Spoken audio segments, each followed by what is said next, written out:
Welcome to Table 20, a podcast by Tropico Collective, where we explore what it means to be human through food, hospitality, and creativity. I am Gustavo Alvarez, your host and table talk curator. Our conversation today is with my friend and mentor, Brice. Brice has been my manager for almost 4 years. Our relationship has always revolved around work, but thanks to conversations, laughter, and even the occasional disagreement, I now have the privilege of calling him my friend. For Brice, hospitality once meant flexibility and fun.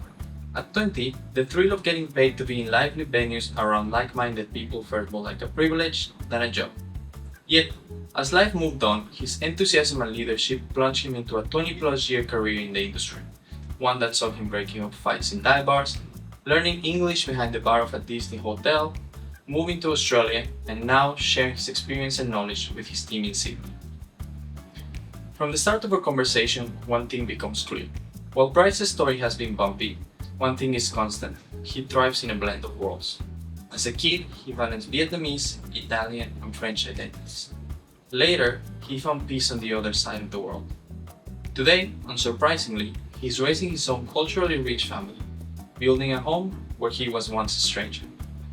His story reminds us that to move forward, we must embrace our roots, but also be willing to learn from those who might not be so similar to us.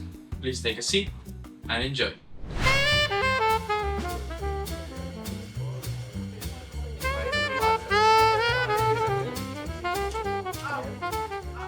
From what I know from you, you grew up in a multicultural house. Yep. Italian mom, Vietnamese father in France. Absolutely. So just tell me a little bit of how was that, like the mix of cultures at home, how did it look when it came to food, when it came to life, how was it?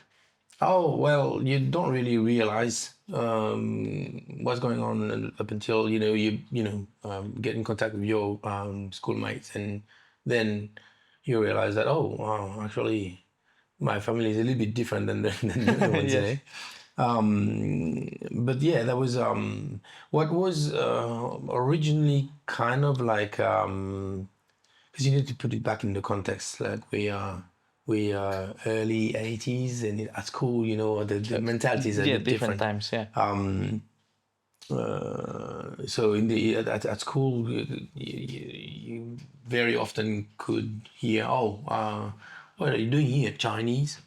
Oh, Just wow. because your eyes are a bit different, or Yeah. but obviously that was noticeable. So yeah, but you realize what you think is a curse at the beginning. Yeah. It turns out to be an asset really, and a blessing for your life, because you mixed in between two cultures, and that was very interesting. Yeah, because at home, different dishes, as you said. You mentioned the food. Food is completely different. Vietnamese food is different than Italian food, and obviously they were cooking French as well. So, but this chance to have like different flavors of the world, basically. Yeah, of That was nice. My dad brought also the Asian, broadly Asian culture, which is traditions. martial arts, Yeah. to our family. Okay. He was like a martial arts instructor in Vietnam, and he wanted his son to actually practice, martial arts. So I went through different type of things. From my mom's side, it was like a lot of folkloric Italian background, so with a lot of expressions and a lot of like it's a warm environment, hot blood warm environment, Latin Yeah. type of blood. Yeah. So yeah, it was like a clash of Yeah, cultures like a as well. clash Yeah. of cultures. And how did that mixed up in terms of like food? Was it like, we have Vietnamese Wednesdays and Italian Fridays and French Well, we, Sundays, we, or we didn't have how? a say. Yeah, like a structure. Yeah. So my mum was telling us, oh, today is bolognese. Yeah. Oh yeah, happy, because Happy. whatever my mum or my dad was cooking was good. So, and some days it was, well, how about what we call poisson galette. It's like rice paper and fish and chop fresh products, like tomato, Herbs carrots, and all of and this. cucumbers, and then you make your own like a spring roll, and then you dip it in the typical Japanese Vietnamese sauce, and you eat it. It's really really good. That or Vietnamese chicken. It's cooked differently, and it's very typical from there. With rice. Rice is Rice one is of the life. Asian Yes. wild, I say. It's one of the common food. Yeah. So white rice was really really common at home. Yeah. Oh, that's great. And then, now you speak French and English, Yeah. but then your mom is Italian and your father is Yeah. Vietnamese. So you didn't get the language. No. But do you think they transferred their culture through different ways? Yeah. Yes. So my dad and my mom had kind of like the same values Okay. in terms of education, and again put back in context. It was like very strict back in Yes. the 70s, 80s, much more, I would say, strict than what it is today. But yeah, they had this in common. But my dad was raised on a very very hardcore Vietnamese, and his story was not helping because he's been through the Vietnam The War war just and before he yeah. came, so he had like a very tough youth, I would say. Yes. So combined with my grandfather's education, like very strict education, yeah, it was a bit, he was the tough one. He was a tough one at all. Yeah. Not to mention you didn't want to mess with him Yeah, with yeah. his Martial arts martial art backgrounds, instructor and and yeah, yeah. I mean, discipline he and was like everything. he was the tough one. Yeah. Yeah, yeah. No, Yeah. that's. So what was your question again? Now the question was if because you said maybe because of that youth he didn't transfer much of his Vietnamese culture into you guys because he Yeah. wanted you to grow up in France, and as you said everything was different, right? Yeah. So So he wanted with the to. languages, the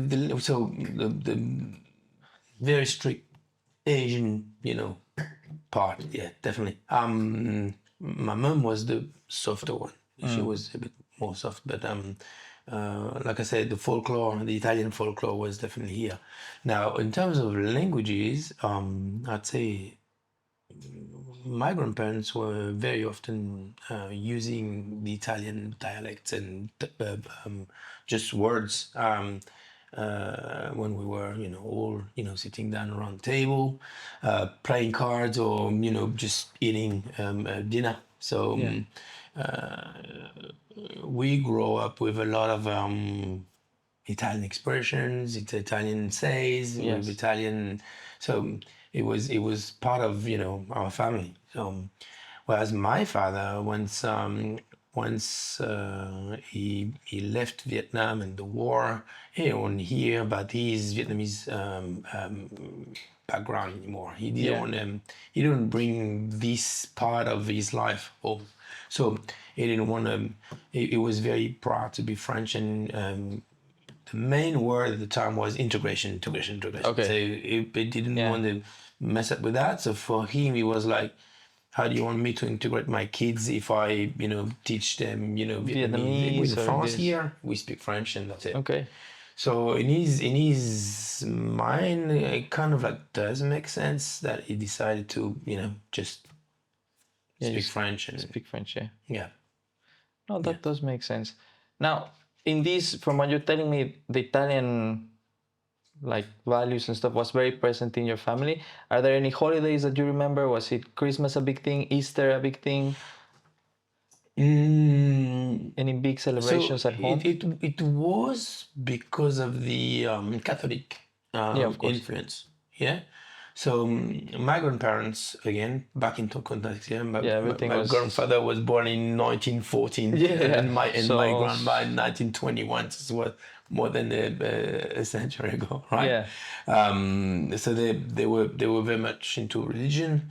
My parents a little bit less, and my generation a little bit less. And Yeah. I guess it just went down, Down, down the hill from there, because I don't think the next generation went any more into a religion than we were. So it was important for my grandparents to actually, follow religion. So we went very often on the mass on Sunday morning, and Yeah. so consequently, all of those holidays were Big at home. big at home. Yeah, Easter, Christmas, and all that. Yeah, yeah. Oh no, that's good. And then did you ever visited Italy or Vietnam when you were a kid? Yeah, yeah, yeah. So um, when I was in high school, Mm-hmm. I went for the first time because I took Italian language as a third language. So in France, Okay.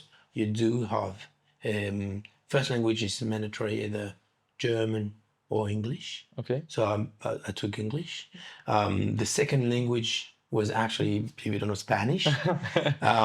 And you can, if you go on the right branch, Yeah. you can decide to get a third language that will help you on your marks to get graduation. Okay. And mine was Italian. And the good thing with it is we were lucky enough to be able to be selected to go on a trip in Italy Oh, at the nice. time. So we spent about a couple of weeks in Venezia. Oh, and how was it? Did you feel like That at was- home in some ways or not that really? that was amazing. Yeah, no, that was great. So what was very interesting is Venezia. Venice is actually completely different than anything you could ever imagine. It's a city that basically It's floating. is floating. Yeah, absolutely. So instead of having streets, you have like water everywhere. Yeah, the So canals and it's a everything. fun place to be. So that was really what was amazing about this. But obviously, you have all the warm folklore Yeah, and the of food Italy. and The the food is completely culture. very very similar. Even though my grandma was the best cook. ever. Yeah? Yeah. What do you remember from her cooking? Like, is Oh, there a dish? she was doing gnocchis and pastas, and she was doing calzone. And She everything was fresh. she was making everything herself, and she was one of the best cooks ever. Yeah. Did you ever learn something like how to do? Lasagna. Oh yeah? Lasagna time. Oh my Oh god. yeah? If you want to cheer us up back in the day, whenever we were down, she was making lasagna and everybody's happy. Oh, that's Yeah. good. Yeah. There's always one dish, right? Yeah. Oh, that's great. And then did you ever went to Vietnam? Yeah, Vietnam. So I went there, but because of the political context, it was much more difficult to go there. So you need to remember that very quickly, North against South Vietnam, the other international countries were involved either because of colony or because of political interest, whatever it is. South went against North, North won. Whoever was South or South affiliated had to run away Yeah. or die very, very quickly. Well, I mean, it's a summary. Yes. And my dad had to flee because he was on the wrong side, I would say. He was with the French and the Americans, and so when they lost the war, he had to. So a lot of those countries were actually welcoming Yeah. allies because obviously they were allies. So a lot of Vietnamese decided to go to the US or Australia or France or different places. But Vietnam was a French colony. So my dad decided to go to France. Yeah. And then when did he decide to bring you guys back after everything had quieted down? So he needed to let a little bit of water. Yeah, in like the bridge. trauma and everything. Yeah. So I'm again, sure. Vietnam also politically, it's more like a communism-oriented country. Yes. But with the new technologies, new ideas, new way of thinking, pretty much every single country is open up to the world because tourists brings money as well, and it's essential to develop a country. I think only North Korea didn't realize that yet. But basically, yes, Vietnam opened up to the world a few years back now, and my dad was able to go back over there, not really incognito, but anyway, French passport, and got Yes. back and better was to able see. to visit. So it was in 2014. Also, so you went first time to Vietnam in 2014, Yeah. years after all these. Oh yeah. Oh, I see. Yeah. I see. Yeah. Years after it. All right. Yeah, it's 40 years after. Because my dad went left war in Vietnam in 1974. So 1973. So like, And then 2 years after that, he had my sister. okay. And 3 after that, they had me. So yeah. Yeah, no chance to So yeah, so go from back. 1973 to 2014. And how was that? Did you feel like was he It was showing a you guys very around? emotional moment. Yeah, Yeah, I'm sure. very emotional. Because obviously he tried to. It's become more complicated than that because he was born in Cambodia and spent a part of his life in Cambodia. Then he moved to Saigon, which is called Ho Chi Minh now. And then that's where my grandfather had everything. He had his restaurant. He had a big house over there. He was a successful businessman. Oh, your grandpa had a restaurant. I didn't know that. Yeah, he had a restaurant over there, and but he was a very important person. He was known like almost like a mayor type of. Yeah. He was not really politically involved, but he had a lot of influence. But the good thing is they left right on time because apparently whoever neighbor contacted him afterwards the day after he left. They were knocking at his door. no. Yeah. So right on time. Right on time. All right. But he left everything. So how has he lost everything? He had to go back to square one in France and start over. Yeah, and that's what you grew up. And then in France, growing up, you grew up in an area that is also very multicultural, right? Yes. There's a lot of cultures around. There's a lot of things. Not always easy. Not always easy, but often these places have a lot of good food because of the immigration, because of people, and there's a lot of hidden gems, and people might see it as a kind of rough place, a place not to go. But sometimes in these places, you've got the real authentic dishes. Is there anything you remember from growing up there? Yes. France is a very multicultural country. The problem that occurs with France is the government never really manage it properly. But yes, you're right. We do have a Chinatown in Paris.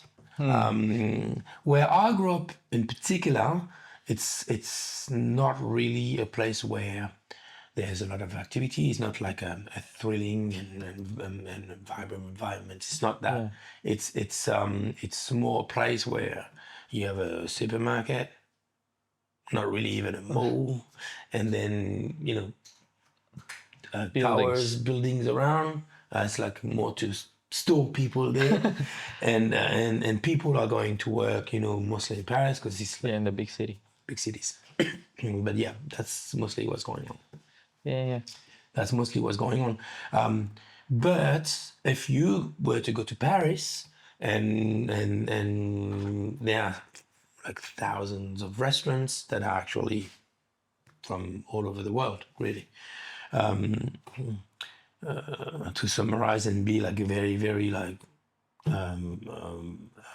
basic, I would say. I would say you have the Korean, the Japanese, the Thai. You have the North African influence. We have the kebabs here. You have the Indian food as well. So these days food from all over the world.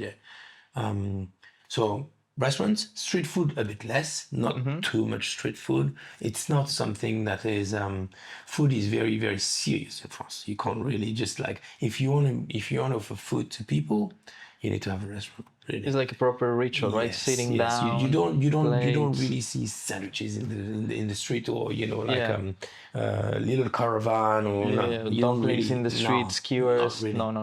No. They take food very seriously. So they take it seriously. Yeah. Oh, I see. And then growing up, you've told me your dad was strict, and then you have this, and then because of that, and because he's doing the martial arts, you got into sports, right? Yeah. And then one day, you've told me this, I think a few years already, that you ended up as is it camp counselor? You were in charge of of something like this? Kids, skiing or something? Oh, you mean in martial arts? Yeah. Yeah. So I got into taekwondo when I was like 13. Mm-hmm. And I had done a lot of martial arts before that. So karate, kung fu, judo, you name it, even French boxing. But taekwondo is the martial art that I've really pushed to a higher level. So from my 13/14 to my 22 years of age, I was like very much into it. And then because I was a black belt and because I was pretty good, a friend of mine whom I was training with has decided to create his own gym, and he hired me and my good friend to actually give classes over there. So yeah, I've been teaching taekwondo to kids, adults, teenagers. We had like for what I remember, about 6 or 7 classes a week. Yeah, because the gym was doing different things. They were one of the first one to actually train MMA and specializing in boxing, in taekwondo, and in judo. So it was a big gym. It was not that big, but they a were lot of doing, things. yeah, they were like spreading the different disciplines throughout the week, and we had like 5 or 6 classes, so one pretty much every day. And how did you, from sport and all of this, how did you not pursue this, and how did you end up doing hospitality? Well, first the gym closed. Okay. They closed their So that's it. doors because of whatever whatever reason. I think they didn't eventually meet the security requirement, and long story short, they didn't want to invest more money in having that done. So they decided to shut the facilities, And that's it. and that's it. It was fun, but in any cases at the time it was not putting food on the table. Yeah. And it's not really what I wanted either. I mean, I liked it. Don't get me wrong. I enjoyed it, and at the time I was actually doing this, but I was also giving classes, like support classes for other kids. Okay. And I was still a student, so Alright. I had my student part on the side. And you're still living at home with your parents and all of this? Not at the time. I had my own little place at the time. But then also I wanted to leave Paris because I couldn't stand Paris anymore with the environment and Yes. the weather, the whatever reason. But I wanted to leave and go to south of France. So which I did actually. And that's how you ended up in hospitality? Then you went into in the... Montpellier. Well, no, it's hospitality. Over there, when I was in Paris, I've been working in hospitality already. A few times. Yeah, a few times. There was this pool beer, great place. Was pub and pool at the same time. One of those ones, like specialize in it, In pool? where you have like, I don't know, Tables and maybe tables and then everyone's playing. and everybody's playing, so they rent it. They rent the balls and yeah. And at the same time, they had like 2 main one. There was one in south area of Paris, and the other one's in outside the border. But I was working the one in Paris, and I enjoyed it very much. I enjoyed it very much. I was bartender over there originally, and then as a bartender, I was also in charge of basically renting the Equipment, the tables. and all of this. And what was very interesting was the regulars. You tend to, obviously in hospitality, you tend to recognize people that are getting in, and having special bond. And you very quickly realize that when you call someone by their name, fidelize the Yeah, it's client. different than saying sir or ma'am or Yeah, you're absolutely. saying So Brice or if you have a Gustavo. good Yeah. memory and you good contact with your customers and good jokes here and there, and then, oh, what's your name again? And then the next time you remember the name and that's it. it creates a bond that makes people feel, you know, like they belong, you know, and it's very, very important. So this is a nice, cool environment where you're interacting with a lot of people and Yes.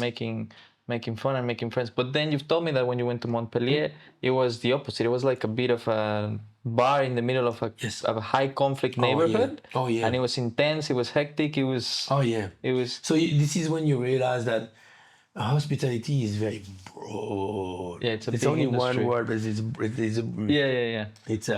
it's like, oh, do you like sports? Well, yeah, I like sports. But there's like But it could be thousands of anything. You know, sports. sports Yeah. can be curling. It can be It can be jiu-jitsu. It can be soccer. so many things. Yeah. So team sports or it can be individual. It can be so many things. By the way, pool beer has sports as well. You know, Yeah, so it's a different type of sports, but it's sport. Yeah. It's sport.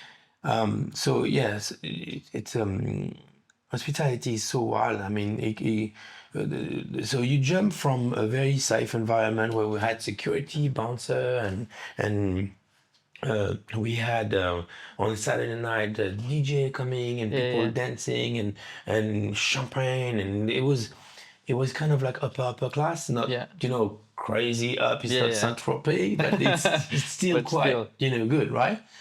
And safe environment, really safe environment. We were sticking for each other, and if anything would happen and the buzzer was not good enough, you could have like The whole I team would say is getting 7, together. 8, you know, waiters willing to go for it if needed. Yeah. Whereas in south of France, I got recruited because I was looking for a job over there, and why not hospitality? I like it, and I realized how different it was. So I was in charge of a cafe, but more pub style. Yeah. But the context was completely different. So first off, I was in charge, no bouncer, and only 2 waiters or 2 person working with me, mostly women. Okay. I don't even know how they dealt with it, anyways. And the place was, in terms of context, the place was into 2 communities, like right in the middle geographically of 2 communities that can't stand each other, which is the Gypsies and the Muslims. Oh wow! And right in between it was your little bar. In the middle was this place. Very often was clash in between those communities, and very often. So my customers there were hobos. They had a few coins spared. Young anarchist type of student. Pickpockets, prostitutes. I mean, a lot of people that you know outside of are using society. that place more for comfort after a tough life. Out of the tough life, I would say. So yeah, not always easy. Really, really hard to not to mention on top of it, because it's a pub. You put the alcohol on top of it, and there's not really restrictions. Now here in Australia, you have the RSA, which is absolutely phenomenal. It's great because you can basically decide. Whereas this place, this is your money. Your money is making people drink. So there's no your incentive is make them drink. Let's just get right. The upsell is upsell the alcohol, right? So it's a completely different type of environment, and I've seen crazy things over there, like really crazy things. And again, you need to remember it was early 2000, so it was 25 years ago, right? And it was not unusual to see pregnant women there, coming having and a drink. having drinking not only drinks but being hammered completely. Oh wow. Yeah. And you can't say no. Even though ethically today you would not have a problem saying, I'm sorry, but I won't serve you. Yeah. I'm not even sure it's legal, but if you see, I mean, probably it would be open to debate, but at the time, you would not even consider not giving whatever the customer wanted. Oh really? Yes. Even if she was pregnant, if she Even asked if she was for pregnant, even if she was vodka hammered, soda, even there you especially go. in this place. In this place, the main word was, hey, sell, mate. You sell. And you drink at the same time. Oh, wow. If people wanted to, have drink because me and the waitress or not that the crowd was really attractive, but if they find you attractive and they wanted to offer you some Drinks. you had to drink with the regulars because they were sad or whatever reason they were wow. going through a divorce or this type of thing was very very common. Then they needed the alcohol to feel better and they didn't want to drink alone.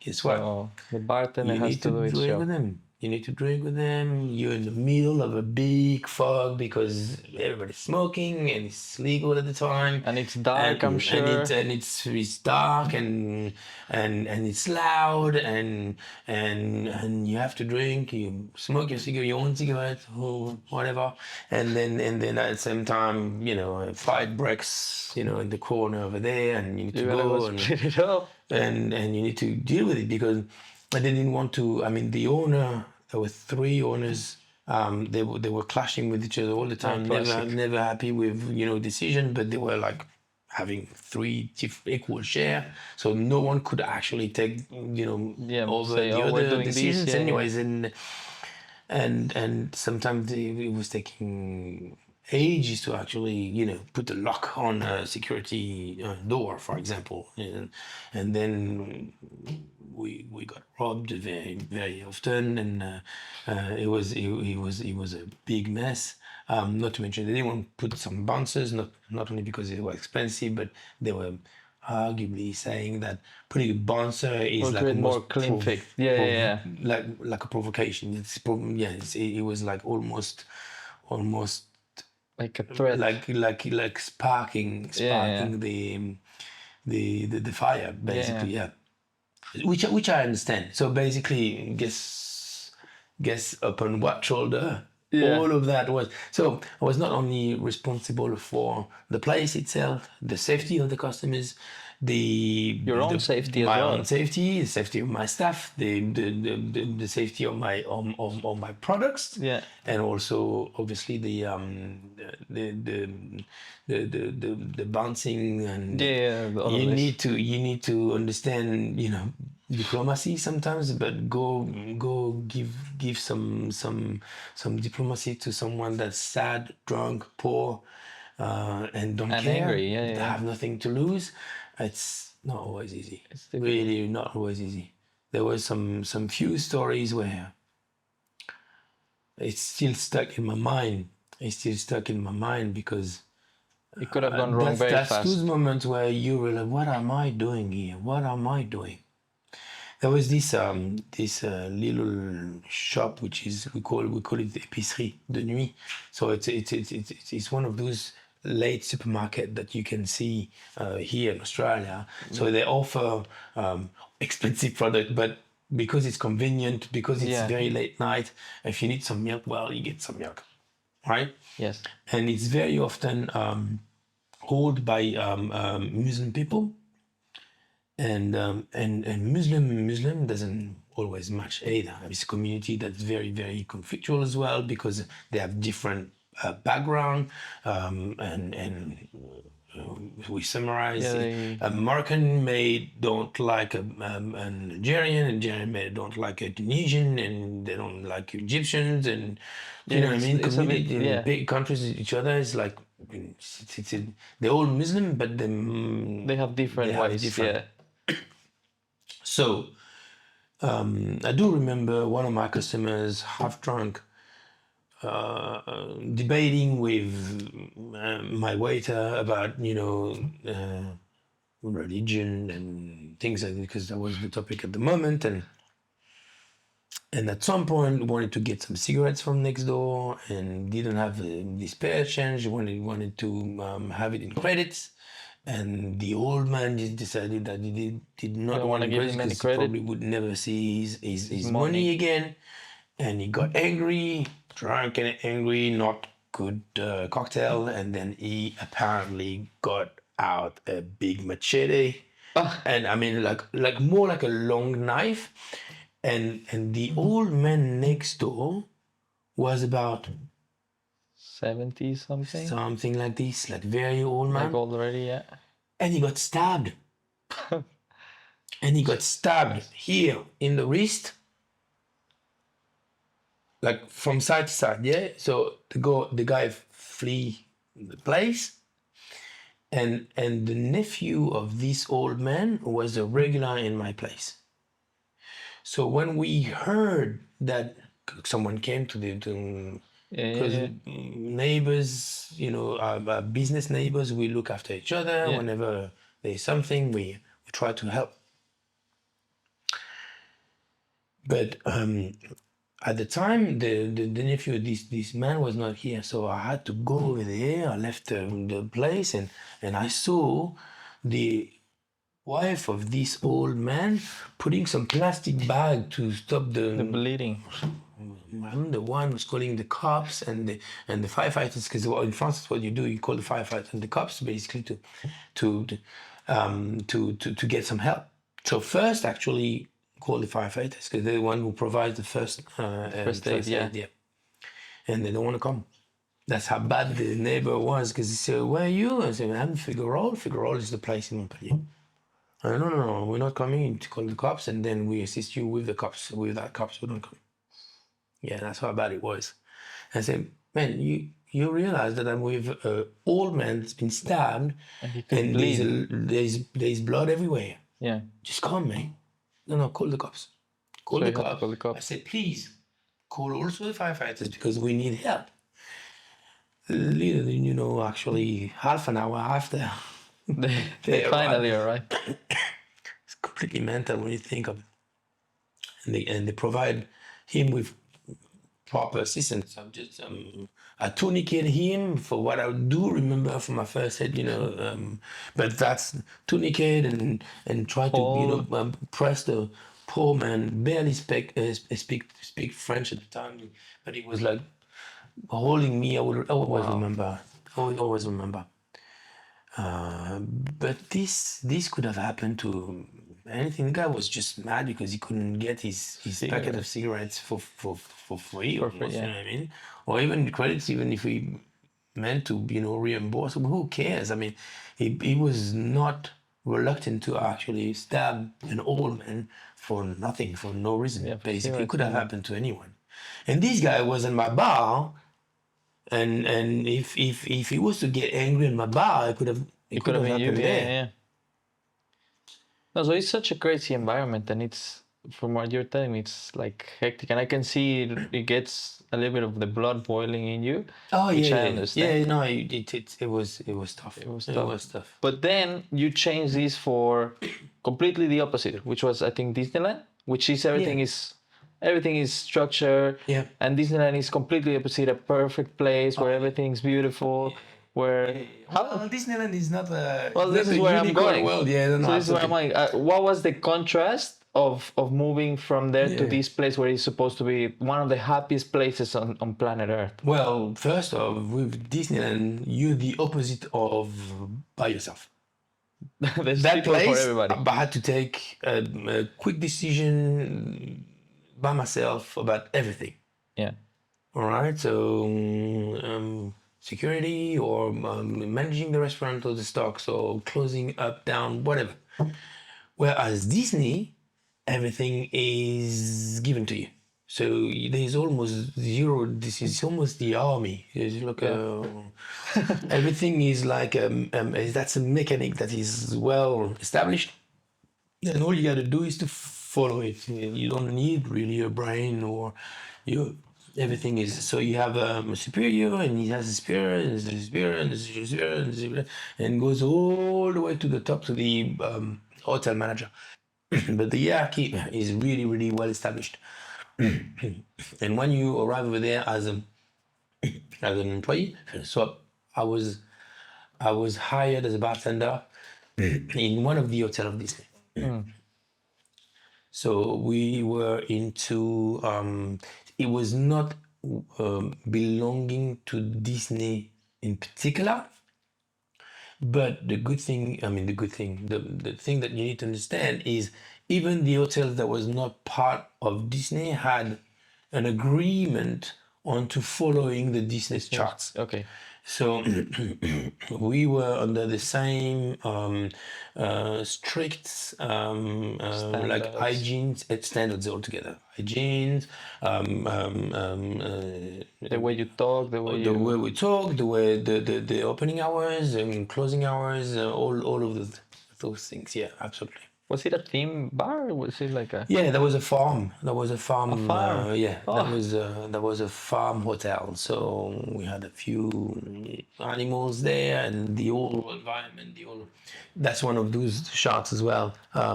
It needed to be looking like Like a farm. Disney fantasy Yeah, yeah, land, yeah. like so farm theme, but still.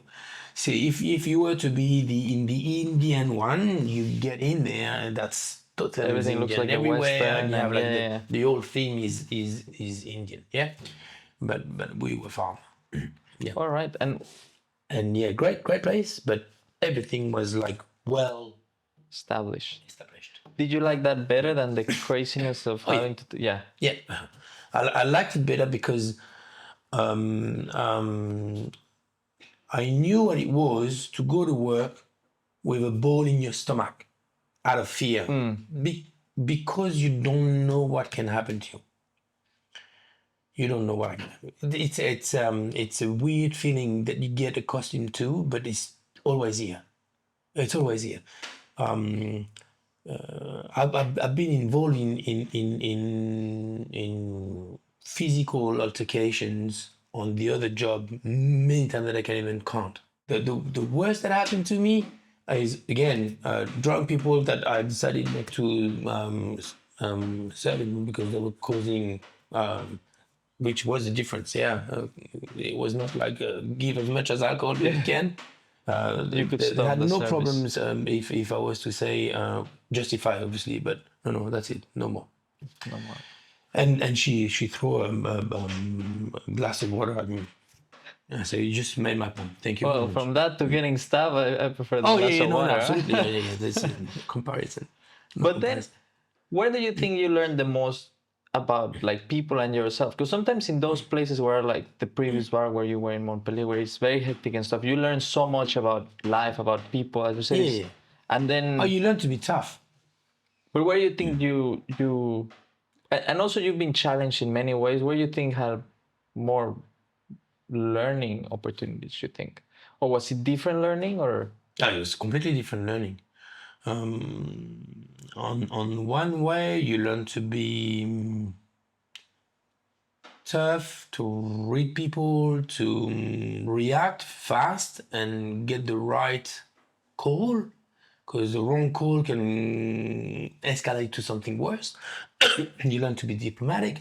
Did I really? I'm hanging to that learning, so it wasn't a waste of time. Yeah, I don't think it was. In my mind, I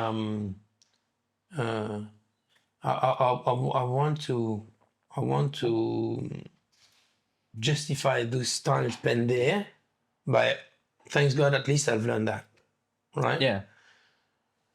But did I really want to be there?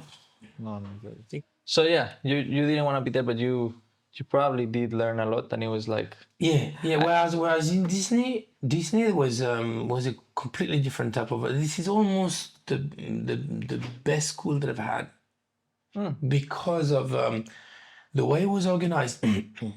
If you want to take this Disney model and work somewhere else, the organization behind is so well done, well thought on the first Yeah, place, that everything you is. can recreate it somewhere else. You can, or and just having a few adjustments, and then that's it. You got it. Yes. So yeah, English was the most important thing that I've learned from it, because like I said, I didn't have much. I couldn't afford to get some like English lessons. My English was terrible, but because I had this experience as bartender, I just decided to go over there, and I knew there was a part of the interview that was in French and the other one in English. But I'm like, okay, don't be afraid. You want to learn to speak English. So that was the main thing. I wanted to learn to Yes. speak English. So they got the first part, and they were very interested of my experience and what I've done before in the past.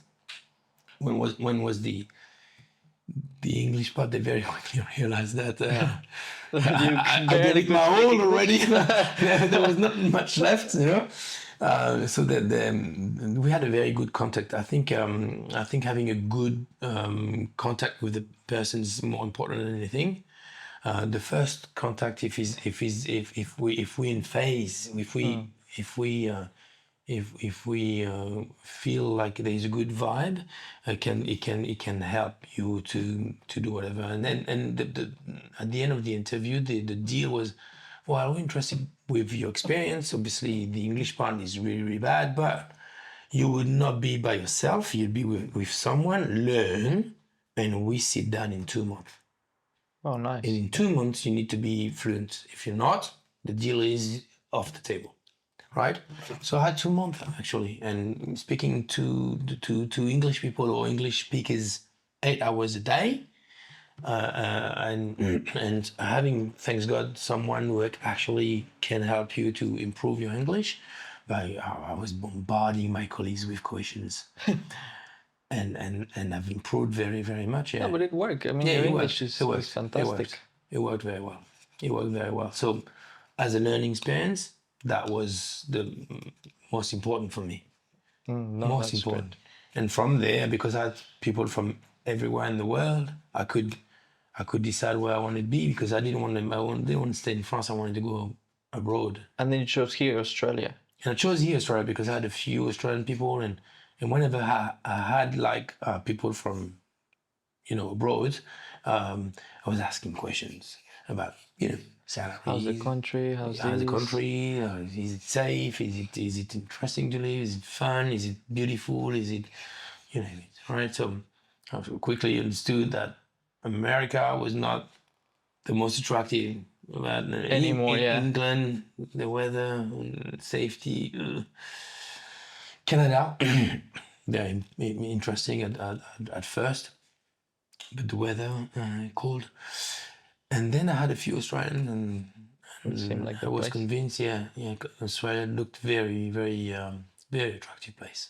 And when you arrived here, did it feel like you were reinventing yourself? Was it like a fresh start, or was it more like, oh, I'm very far away from home, this is hard, or what was your experience when you arrived here? Oh, that was living the adventure. You were living the dream. That was living the adventure. I was confident on my English, so there was. I think it's something that is scary. If you really had to live an environment where you feel comfortable, and you need to be somewhere else, and you're not sure if you can be understood and understand people. If that would be the case with me going to my wife's place, with Japanese, and I can't speak Japanese, and I'm not sure I can be understood. Most of them don't speak English. That's one big stress. But coming here, I had this stress relief because I knew my English was good enough to actually make it here. So then it was just a matter of, oh my God, discovering how great this place is, how safe it is, how beautiful the infrastructures, and the parks, the school, the restaurants. Is still a multicultural place, but Yeah. somehow they make it happen peacefully, which is really not the case in France. Sometimes it can Can be get rough, challenging, yeah. and people can be on each other's throats. Whereas here, it's, the biggest example when I arrived in France, you bump into someone, even an accident in the street, it could be very quickly like, Escalate. what do you want from me? Yeah. You have a problem? You did it on purpose. Whereas here in Australia, the first time I banned someone, the first reaction was, "Oh, I'm sorry, mate. You alright?" How do you want to be aggressive with that? You learn to, adapt to the situation. Situation here is that people are not in the aggression straight away. They're more into something peaceful and sociable and nice, as it should be. As it As should it be. should be. All right, so you come here, you've had a lot of experience. I want to talk to you a little bit about more of the abstract ideas now of hospitality, now that we've gone a little bit through your history. Mm-hmm. And I want to, after all these years, do you think, what has hospitality teach you? Because you've been in the industry probably longer than I've been alive. Mm-hmm. So what has it teach you about yourself and about other people? Hospitality it's a great place. Again, broad world. You can be working in hospitality in a bar, in a nightclub, in your 20s. Great place. It's like being a party all the time. Yes. It's like it's as much appealing for a person passionate by surfing. You're gonna have a job on the beach from 7 o'clock in the morning to 4 o'clock, and then you can go and grab your board and do whatever surfing. you love, which is surfing. So if you like party times and youth basically, and alcohol and enjoying, dancing, and being a bartender in a nightclub is great because so I enjoyed hospitality broadly because you can find some fun at this certain time in your life, and then discover a different type of things. Like working in a hotel is nice as well because it's more like a family thing, especially Disney, but it's enjoyable as well from many reasons. But then you can be working in a restaurant that is like we're doing now, which is completely different. The customers are mostly the one that brings you the most I would say happiness and thrill, because you have different type of customers, and the customers are either picky, difficult, and violent, or they can be still picky but nice and kind, and kind and educated. And the customer that we have now are probably the customers that I prefer the most throughout all my careers, really, at this point of time. Again, if I was in your 20s, if I was in my 20s when I wanted to go party, that would have been a boring job for me.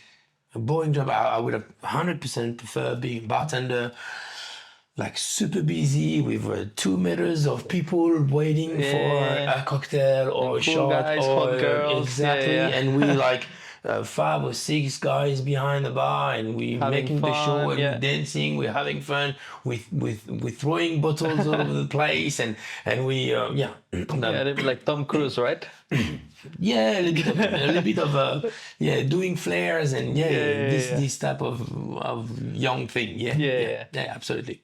No, that's Absolutely. great. So hospitality have brought me a lot of fun and a lot of experience, and I guess it really depends on where you're working and what point in your life, and you enjoy obviously your customers, but also enjoy the people you're working with. You enjoy your responsibilities. You enjoy to learn along the way. There are things that I've learned in the place that I'm working in that I've never had to face before. and you learn every day. You learn also to deal with ownership. If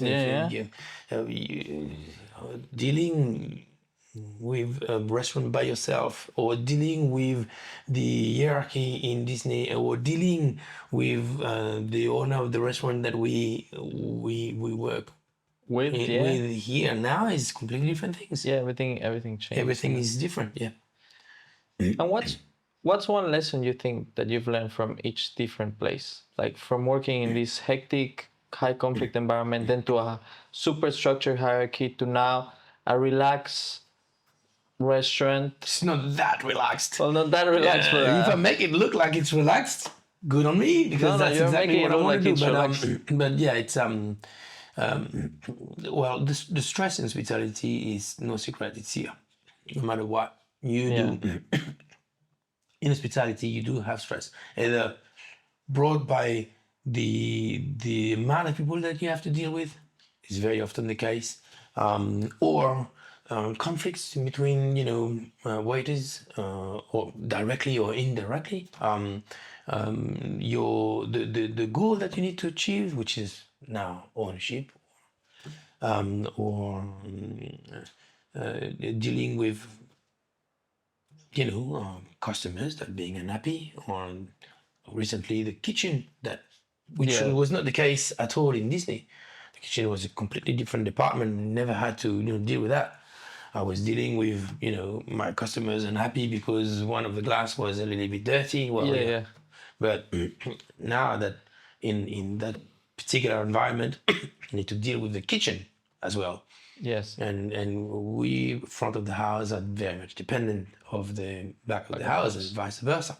So having to deal with a completely different department, but very intimately close with each other, is not that easy either, because the chef can be tricky, having his own realm and his own expertise, and there's also, it's a very hectic environment. It's very stressful. It's very how can I say, high stakes in some ways. But it's also sometimes, I think, very underrated or undervalued. People just see it as oh yeah, anyone can do this, anyone can cook up something, anyone can be a waiter, everyone can manage a place. It seems very easy, right?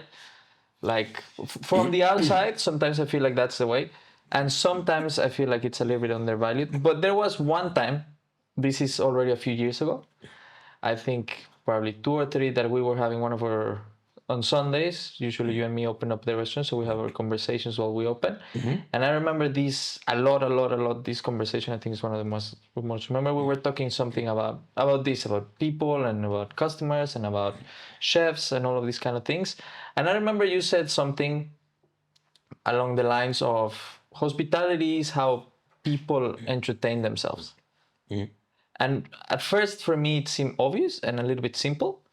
But as time has passed and I've been in hospitality, and as someone that is passionate, I really do see it as something very deep. For me, it was like a realization. The more I thought about it and the more that I keep hearing those words, it is so true. For me, humans live through hospitality, right? Like when you're off, when you're not at work, what are you doing? You're eating, you're sharing food with someone, you're going on a date, you're going to a club, you are traveling. And all of that, as you said, is hospitality, is so broad that it encompasses basically a large part of what humans do outside of their normal working hours. So how did you came up with that realization, and what did you think about that? Well, again, what I was saying about being a bartender in your 20s, it's great. You get paid for something that you really do enjoy. Yes, in a stressful environment, but you don't need to wait for your weekend and then you could go enjoy party. I'm not saying that as a customer, but it's the same example than the guy who actually like to go surfing. If he likes to do that, that's what he should do, right? Either a hobby or as a professional, or you decide to do whatever you want to do. The thing is, when you work in hospitality, you need to like being in contact with people. You need to be passionate. I don't think you can make it. Whoever thinks it's easy, I would say yes and no. You need to like what you're doing. It's easier, much easier, if you like what you're doing. Yeah. If you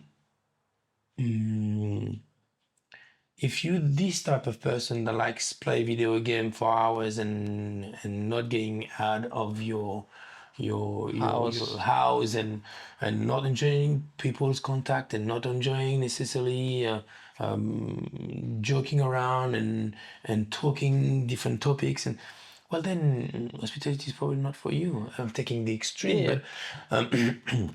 But even in that example, I think hospitality is still part of that person's life, which is the funny thing for me. Because eventually, even if he doesn't get out of his house and he's Uber eating, or like he's door dashing or Uber eating all his food, that's hospitality. Someone is cooking for him, someone is taking it. And it's not service per se, but it's still part of his life. And same thing if you work as it's part of everybody's life. That's what and it's so present, but sometimes we don't see it. Even us within the industry, when you go out, like some people might be like, oh, I don't want to be in a restaurant again. It was so stressful last night. And then what are you doing the next day? Oh, I go and have lunch with my family, and you're back in a restaurant, right? Yeah, you're back in a restaurant. Yeah, of course. And it's such a big part of people's lives. Oh yeah, it is. It is absolutely. I mean, hospitality, like I said, it's so many things at the same time, and you can't really avoid it. Yes, Uber Eats and it's still part of the hospitality, but what I like in hospitality personally is being in contact with people, be surrounded by people, being a thriving environment. Either it's a nightclub or it's a restaurant that is, or it's a special events. It could be that as well. So when you like being around people, I think you're very core of hospitality.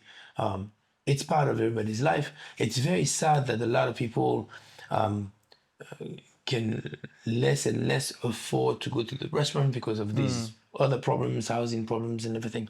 But you're right. It's whoever works in hospitality is already in everybody's mix. It's just like we understand a little bit better what hospitality is because we on the other spectrum or in the other side of the line. And it might give us also a little bit more understanding when the poor waitress, if your customer comes to you and say, oh, I'm so sorry, I don't have this item anymore, kind of like, don't kill me. Don't worry about it. It's all good. It's fine. Been there, done it. But yeah, it's part of everybody's life. You're right. And when you work in hospitality, you on both sides and you understand both as well. I don't know if I answer correctly your question, but that's exactly the answer I was looking for. And then from all these conversations, I see a constant thing, and one is multiculturality. You've always been attracted by different cultures, different perspectives, different people, and you grew up in a multicultural home, multicultural country. You moved into a multicultural country. So what role? And well, let me just add a little bit more context. You have a multicultural family. You are married to, as you mentioned before, a Japanese woman, and you're raising half French, half Japanese kids in Australia. I want to ask you a little bit about the role that food takes into all of this. Because I think food is a great way to match with someone. Sometimes you cannot speak the same language, values are different, traditions are different. Food is a language. Food is a language where you, and I think growing up in a mixed household like yours, food was a language. Then when you went out into the world, food was a language, and coming to Australia, food as a language, and then eventually experiencing Japan with someone by your side, food was the language, right? Yeah. Yeah. Well, obviously, I think we very much attracted by what we like, right? So when I met Taeko, I was straight away amazed by her culture. Obviously, not just because I liked the Japanese food, but but it was a very good thing that she happened to be Japanese and like cooking and like keeping in the core of this family a part of her culture as much as I like to keep a part of my cultures as well. So we do have on the table, depending of the mood, depending on what the time that we allocate to it, but flavors from all of our cultures. So she loves to cook traditional Japanese dishes for all of us.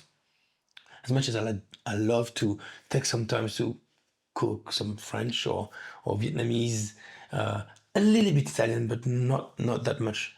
Mostly French and Vietnamese food for my kids. Yeah, so it is important for my kids to understand the whole advantages to be raised in a multicultural family. Because unlike some other maybe they will taste what's Vietnamese food maybe only when they reach the age of 7 or 8. Yeah. When they go to the restaurant. Outdoors, yeah. Yeah. Whereas they grow up every day. It's since they started solid food every day. It's a different cuisine. Then this environment, which is I think really really good. Not only just languages, but also food wise. I think it's important for them that we try to be very very healthy when we when it comes to food. We do think that it would be detrimental to give the wrong food to the kids.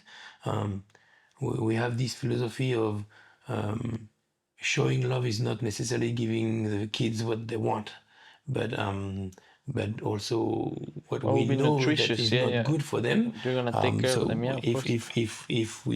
if we realize that it's not good for them, we just say no, even though they'd like to. But it is what it is. So we try to avoid a lot of things like candies and sugar in general, and obviously no fast food ever. They never tasted fast food, and we try to raise them by knowing exactly what is good food, and we end up with kids that we had this fun fact last time.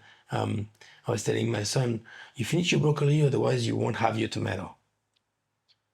So, Which is like one veggie to the next, right? Exactly. So he had to finish his broccoli if he wanted the tomato, but we never went to. If you Finish the you won't broccoli, have a dessert with you like won't have ice sugar. cream. Yeah. Ice cream. Yeah.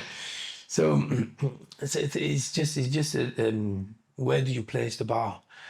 For us, it was like healthy food. We know what they like. We know, but it's only healthy food. So yeah. And they dealt with it. Once in a while, very very rarely do they eat in, like, say for example, birthday party. Then that they will have the same thing everybody else. We don't want them to be deprived from the from chocolate the cake, fun and whatever. all of this. No, yeah. we're not that strict and that stupid, but it needs to be a very occasional thing, and they're good with that. And they're the one who would tell kids that offering them candy, no, I'm good, because they know that we're not. and they're convinced that it's not healthy, but they have already a good glimpse of what is good, what's not good for them. That's perfect.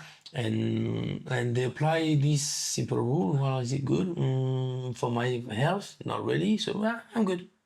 That's it. Oh, that's nice. So food, as you said, is multicultural here, and yes, overall, very much axed on healthy. Healthy, yeah. Yeah.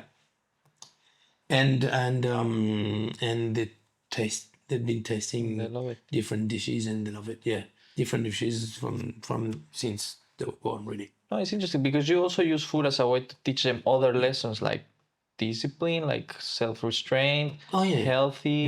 healthy lifestyle, and you also show them how to maybe reward themselves, like you said. Oh, the reward doesn't have to be unhealthy, right? Like the tomatoes are not unhealthy, but it's a reward, right? Yeah. Which is it's very interesting. Yeah, and also they cook. They cook mostly with them. Oh, they cook. They cook. Oh, They cook. Yeah. We didn't just tell them, here's your plate and that's tomato, that's this and this and that. But if you're interested and if you want to do something with us, why not? So they started to cut tomatoes that's nice. they started to boil carrots, obviously always on the supervision. But hey, if you wanna, so the carrot is peeled that way, and then cut it for me. Oh, now that you cut it, let's put it in the water. Let's put it in the water, and then we put it in the water, and let's see when we take it out. When it's boiled, and it's more soft. So when it's boiled, we have to be careful. Now it's very, very hot. They don't cook per se, but they're present there every step of the way. And they also learn how to do it because my mom was cooking Vietnamese as good as my dad eventually. Oh, really? Yeah, because he was teaching her. But she knew from her parents how to cook Italian as well. My dad had to learn and you pass it on. Pass it on the knowledge, and I know how to cook thanks to my dad and my mom. I've asked, if you're interested, I say, how do you do it? Oh, it's very easy. You do this. You just follow a recipe, but with the little family secrets along the way that I would not display here. Disclose, huh? No, absolutely not. It's just the way it is. But just doing stuff together and why not cooking? Food is part of it. We used to have a little garden on the balcony where they could see the tomato, the cherry tomato grow, and basil. My at some point my older son was the one eating basil faster than it was actually growing. Every morning he was giving a little water to the things, and then at the same time taking one or two leaves, fresh from the balcony and fresh from what he could see grow. That's great. I think it's great learning lesson for a kid. Yeah, there's so many lessons in food. I think it's better than having a kid not doing anything in front of a tablet or it's I mean you can have it a bit of time, but I think if you don't spend some time to teach your kids how good is food, how good is to play together, how good it is to play puzzle or play card or even having a playful way to learn mathematics or to learn to read, or it needs to be playful. And if you make a game of it, you make a game of things, and that's the secret for kids, really. I think it's a secret for adults, right? When you make a game of things, like for example, when we're doing, if you're polishing cutlery at the back and you start, I'm gonna see how many can I do, how far can I do, and you start making games, even as an adult, it makes it more enjoyable, as instead of I have to dry these wet cutlery. Yeah, absolutely. Absolutely. In Italian they say, se non ti piace fatele piacere. So it means if you don't like it, make it, find a way so you like it. Basically. Which is that it could be playful. Yeah, absolutely. No, it could be playful. It could be playful. And they love to. Same basic principle. It's like, okay, you want to be temperature? Well, you might not be the one cooking with me next time. Yeah. You can use All of a as a- sudden, the very fun part of cooking together is taken out of them, and we make it not